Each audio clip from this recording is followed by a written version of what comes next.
how high is that star? I mean, really, what time is it precisely? And where am I geographically just by looking up at the sun? It still kind of blows my mind that ancient astronomers with, well, really just their sharp minds and some pretty basic tools could actually figure these things out and with amazing precision. It really is incredible. They weren't just, casually stargazing. Yeah. They were actively measuring the sky.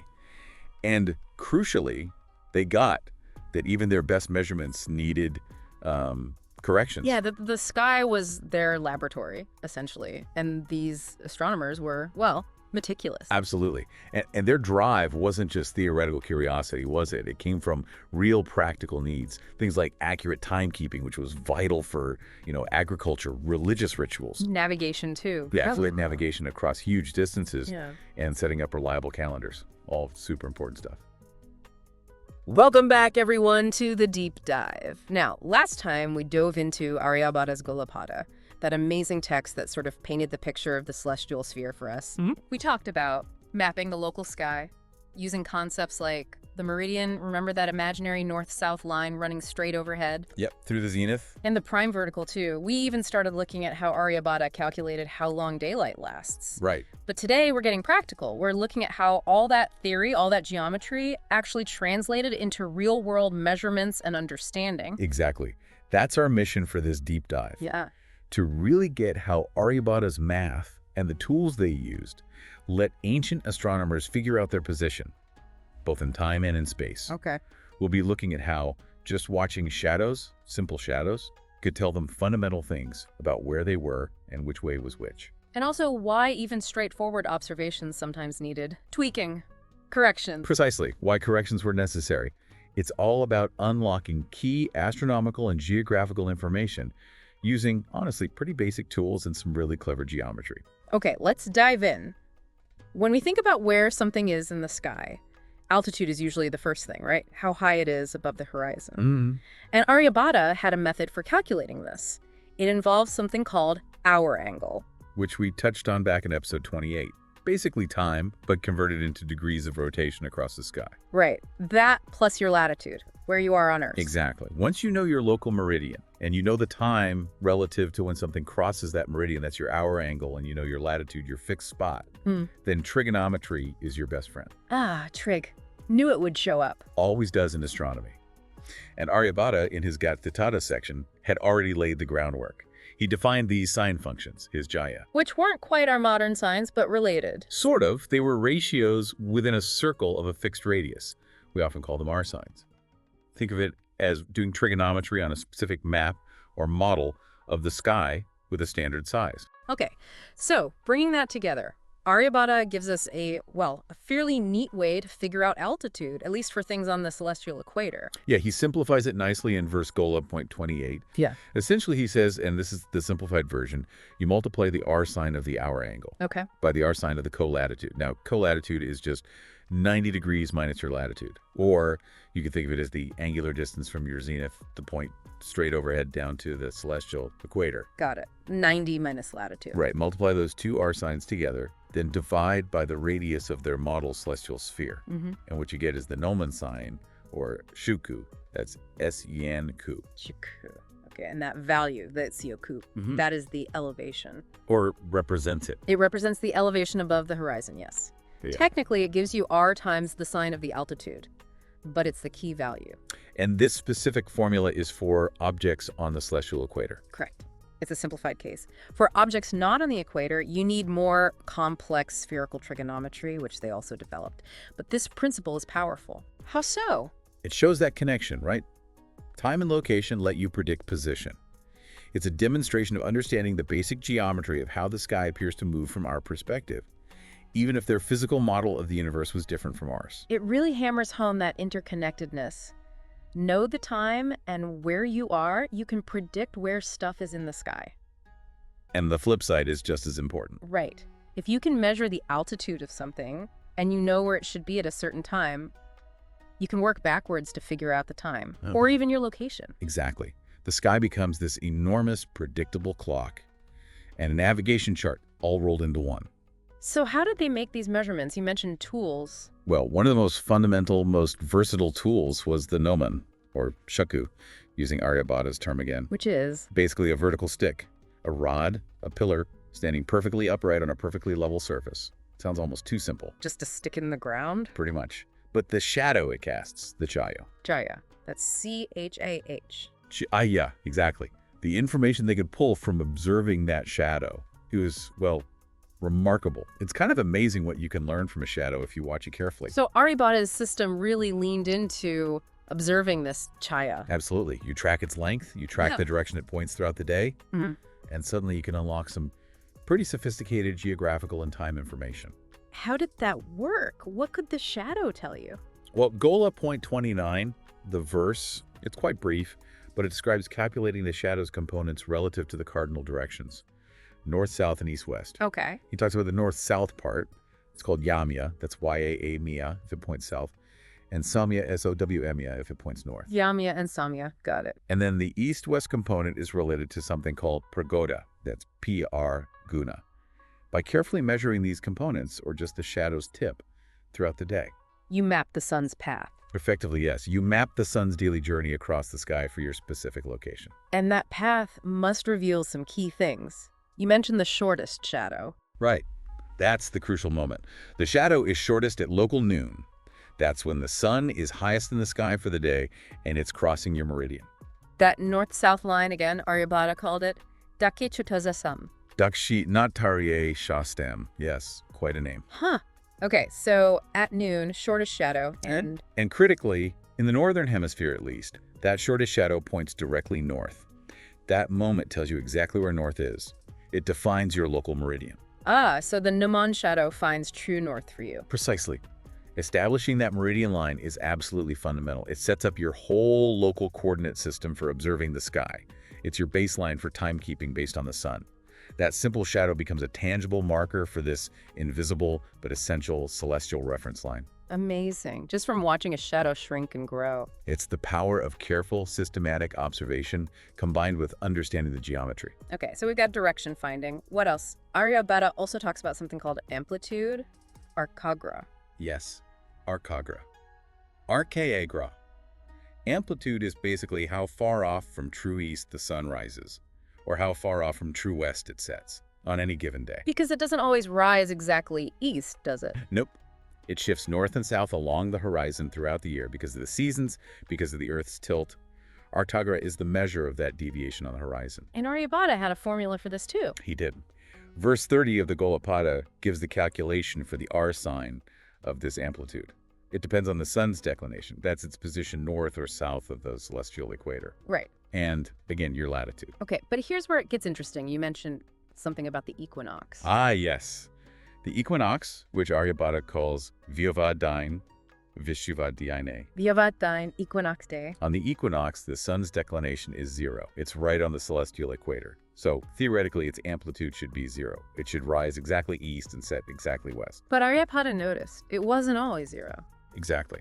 He notes that the Arkāgrā might not be 0, even on the Vyavadain, which seems weird, right? Yeah, why would that happen? If it's on the equator, shouldn't it be perfectly east-west? This is where later commentators, like the brilliant astronomer Bhaskara the Scare, offer some fascinating insight. What did Bhaskara suggest? Bhaskara, I suggested this non-zero amplitude, observed even on the equinox, might actually be an early hint, an awareness of atmospheric refraction. Refraction, like light bending. Exactly. When sunlight comes through our atmosphere, especially near the horizon where it passes through the thickest layer of air, the light gets bent, refracted.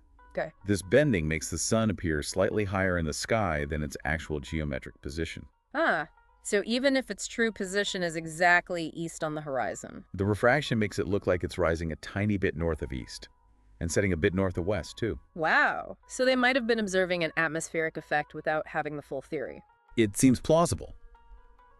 Bhaskara's comment suggests they noticed a discrepancy between the simple geometric theory and what they actually saw. It's a fantastic example of blending theory with careful observation and trying to account for the difference. It shows they weren't just crunching numbers, they were looking closely at the sky. That really elevates the work, doesn't it? They're noticing the imperfections, the real-world effects. Okay, speaking of real-world locations, you mentioned latitude is key. And back in episode 27, we learned Aryabhata gave the latitude for Ujjain as 22.5 degrees north. How on earth did they figure that out? Well, this leads us to probably one of the most elegant practical uses of the gnomon, finding your latitude. Using the stick again. Using the stick and its shadow again. Yeah. Specifically, the shadow at noon on the day of the equinox. The Vivadavasa Vishuvadi Vivasa, as he calls it in verse 31. The equinox again. That day seems important. It's fundamentally important for this method. It simplifies everything beautifully. Okay, walk us through it. Equinox day. Sun is on the celestial equator. Check. At your local noon, the sun is crossing your meridian, its highest point for the day. Right. Now, because the sun is on the celestial equator, its altitude at that moment, how high it is above the horizon, has a very simple relationship to your latitude. Which is? The altitude is equal to 90 degrees minus your latitude. Okay, so the angle down from the zenith, the point straight overhead to the sun, is exactly equal to your latitude. Okay, that's the key. The zenith distance at noon on the equinox is your latitude. Precisely. And Aryabhata's verse 31 tells us that on that specific day, at that specific time, midday, the relationship between the gnomon itself and its shadow gives you the R sign of your latitude. He calls this value Akṣajyā. Akṣajyā, JYH, the R sign of latitude. That's the one. He also notes something interesting, that at the Earth's equator, things rise vertically, which makes sense if you picture the sky rotating directly overhead. So the method itself, you need your gnomon, perfectly vertical, level ground. Crucial. Then, on the equinox, you wait for local noon. You measure the shadow when it's absolutely shortest. Yep. Now you have the height of the gnomon and the length of the shadow. They form a right-angled triangle on the ground, right? Exactly. The gnomon is one leg, the shadow is the other leg. And the sun's ray coming down forms the hypotenuse. Aryabhata called that Karna, yeah. So you have this triangle, gnomon, shadow, hypotenuse. How does that give you latitude? Well, think about the angles. The angle between the gnomon, the vertical stick, and the hypotenuse of the sun's ray is the sun's altitude. Okay. The angle between the shadow on the ground and the hypotenuse is the angle down from the zenith distance. Which is the latitude on this day at this time. Bingo. So that angle in the triangle is your latitude. So how did they get the angle? We'd use trigonometry, like tangent, right? Shadow length divided by gnomon height is the tangent of the latitude. We would, yes. Yeah. So Aryabhata's system relied heavily on signs, or R signs. So they'd measure the shadow, the gnomon height. They could calculate the hypotenuse, the Karna, using, well, the Pythagorean theorem, essentially. Okay.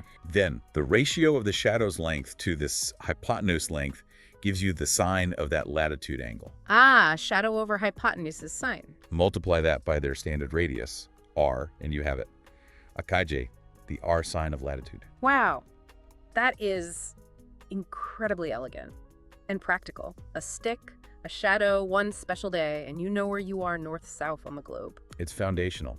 A really powerful technique using the simplest possible tools and keen observation. It really shows their ingenuity, but we keep coming back to this idea of corrections. Even these elegant methods weren't quite perfect in practice. Well, the methods themselves were geometrically sound, but observing from the surface of the Earth introduces distortions compared to a pure theoretical Earth-centered model. Right, and this is where those Dṛkkarma come in. Exactly. Dṛkkarma, Dṛkkarma. These are the visibility corrections. Adjustments needed because we aren't observing from a theoretical point at the Earth's center. Okay, what's a major one? Parallax is a big one. Aryabhata calls it Lambana, or sometimes Dṛggatijyā, Dṛggatijyā. Parallax. Like holding your thumb out and switching eyes. Exactly that principle. Your thumb seems to jump against the background. Astronomically, it's the apparent shift in an object's position because we're viewing it from the Earth's surface, not its geometric center. So our viewpoint is slightly different from the theoretical center point. Yes, and this makes a difference. It causes celestial objects to appear slightly lower in the sky than their true geocentric position would suggest. Lower? Why lower? Think about the geometry. Unless the object is directly overhead at the zenith. Where parallax is 0, you said? Right, because then your surface position and the Earth's center are on the same line to the object. But anywhere else, viewing from the surface means you're looking up at it from a slightly different angle than the center viewpoint, making it appear lower against the distant stars. And this effect is bigger for closer objects. Much bigger. That's why parallax is so important for the moon. It's relatively close, so the shift is noticeable. For distant stars, it's negligible with ancient instruments. And Aryabhata calculated this, verses 32 and 33 deal with this. Yes, they lay out the trigonometry to calculate the correction amount, which he calls the phala, phala, the result or correction needed. Phala, phala. And knowing this was absolutely critical for things like predicting eclipses. Ah, because the moon's apparent position needs to be spot on for eclipse calculations. Totally. If you don't correct for the moon's parallax, your predictions for when an eclipse starts, how long it lasts, even if it happens from your location, will be significantly off. It really matters for precision work. So parallax accounts for our position on the sphere. What about the sphere itself? You mentioned horizon dip earlier, the Chāyā. Yes, the Dṛkchāyā. He revisits this in verse 34 as another correction. Dṛkchāyā. Horizon dip. Because the Earth is round, your visible horizon isn't a flat plane extending outwards. It actually curves downwards. It dips below the true geometric horizon. Okay, I can picture that. The horizon drops away because of the curve. And that affects observations near the horizon. Things like the exact moment of sunrise or sunset, or the measured altitude of something low in the sky. And Aryabhata says this correction needs refining. He uses the word sashudha. Samshuddha, yes, refined or corrected. Why refined? What might that imply? Was the basic geometric calculation not enough? It's intriguing, isn't it? It could mean a couple of things. Maybe it needed adjustment for the size of the object. Like sunrise isn't when the sun's center clears the horizon, but when its top edge does. That requires a slight tweak. Okay, that makes sense. Accounting for the disk. Or it might again hint at accounting for atmospheric refraction near the horizon, which also affects rise set times and low altitudes. Maybe refined meant adding an empirical fudge factor based on observation to get predictions to match reality better, even without the full theory of refraction. So sashudhas might mean make this match what we actually see better. Possibly. It certainly shows they were aware that the simple geometric model sometimes needed adjustment to align with real-world observations. It underlines that commitment to accuracy. These Dṛkkarma, then these corrections, they really highlight Aryabhata's dedication, don't they? It wasn't just about the elegant math. It was about making it work for actual observation, bridging that gap between the theoretical ideal and what you see standing on Earth. Absolutely. That rigorous approach, acknowledging and correcting for observational realities, is what makes his work so powerful and enduring in the history of astronomy. Okay, let's try and pull this all together. This deep dive has been fascinating. We've seen how Aryabhata used trigonometry and that incredibly versatile gnomon, The Śaṅku, yes, to figure out altitude, linking time and location. We saw how its shadow, the Chāyā, could pinpoint cardinal directions, and how incredibly that noon shadow on the equinox gave them latitude, the Akṣajyā. Foundational stuff. And then we got into the reality check, the Dṛkkarma. Corrections like parallax, Lambana, dealing with our place on Earth's surface, and horizon dip, Dṛkchāyā, dealing with Earth's curve, and maybe even atmospheric effects, all showing this drive for observational accuracy. It provides a really solid, comprehensive system for understanding the sky as observed from Earth, and it sets the stage perfectly for tackling even more complex things. Like eclipses. Which is exactly where we're headed next time. In our next deep dive, episode 30, we'll explore what might be one of Aryabhata's most revolutionary ideas: his explanation for solar and lunar eclipses. Yeah, this was a huge leap, moving away from myth. Completely. He proposed a purely geometric scientific model, all based on shadows. The Earth's shadow causing lunar eclipses, the Moon's shadow causing solar eclipses. We'll get into how he actually calculated these events, the geometry of Earth's shadow, how big it is out of the Moon's distance. Built directly on the principles we've discussed today. It sounds like a major shift in thinking, from myth to math. A pivotal moment, really.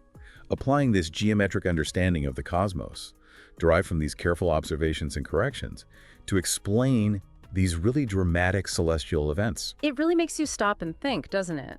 When you consider our modern science, our GPS, weather models, all the incredible measurement and correction we do, how much of it builds on these ancient foundations. The echoes are definitely there. The ingenuity needed back then to get such accurate results with, a stick, some geometry, and brilliant observation, it's just astounding. Makes you wonder what fundamental insights we might be missing today by relying solely on our complex instruments. Could we still find latitude with just a stick on the right day? A profound thought to ponder. The power of simple tools wielded by sharp minds. Join us next time as we step into the shadows, literally to understand Aryabhata's groundbreaking theory of eclipses. right here on The Deep Dive.